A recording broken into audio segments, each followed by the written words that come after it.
தங்கம் ஆஸ்பத்திரிக்கு போயிட்டு வந்ததுக்கு என்ன சொன்னாங்கன்னு சொல்லிடுங்க. கண்ணை மூடிக்கிட்டே சொல்லுங்க, திறக்கணும்னு இல்லை.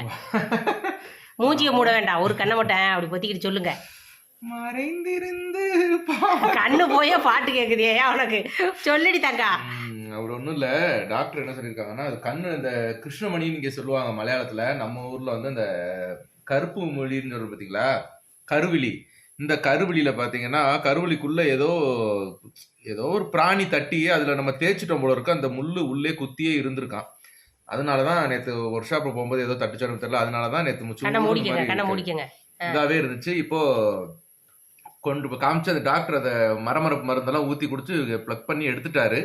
இருந்தாலும் ஒரு நாளைக்கு நல்ல வலி இருக்கும். அது அந்த மரமரப்பு மருந்து ஊத்துற வரைக்கும் ஒன்றும் தெரியல. இப்போ அது முடிஞ்சதுக்கப்புறம் பயங்கரமாக வலிக்குது கண்ணு. அதை பார்த்துட்டு மருந்து கொடுத்துருக்காங்க, அதை ஊற்றி எடுக்கணும். வேற ஒன்றுமே பிரச்சனை ஒன்றுமே இல்லை. பக்கத்தில் தான் ஆஸ்பத்திரி, அதனால போயிட்டு வந்துட்டேன். நடந்தேன், நானே போயிட்டு வந்துட்டேன். வரும்போது தான் வெயில்னால கண்ணு தெரியாம ஒரு கண்ணை கட்டிருச்சு. நானும் வரவான்னு கேட்டேன், வேண்டாம்னு சொல்லிட்டு வேண்டாம் என்ன பாடா படுத்திட்டாங்க. நான் வீட்டுல வேலையை பாருங்க, அந்த பக்கத்துல தானே சும்மா ஒரு மருந்து ஊத்தி விடுவாங்க, அவ்வளவுதான் போயிட்டு வந்துட்டேன். அது இந்த மாதிரி பண்ணிட்டாங்க. பிரச்சனை ஒண்ணும் இல்ல, அது கொஞ்ச நேரம் வலிக்கும் தான் சொல்லியிருக்காங்க. மருந்து கொடுத்துருக்காங்க, ஊத்துனா பிரச்சனை. அதனால யாரும் எதுவும் ஒன்றும் பயப்படாதீங்க. அப்புறம் நிறைய பேர் கேட்டுக்கிட்டு இருக்கீங்க, என்னாச்சு அண்ணன் வந்துட்டாரா பதில் சொல்லுங்கன்னு. அதுக்கு நான் வீடியோவே பதில் சொல்லிட்டேன்.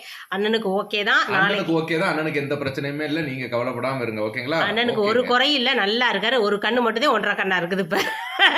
சரி பாய் சொல்லுங்க.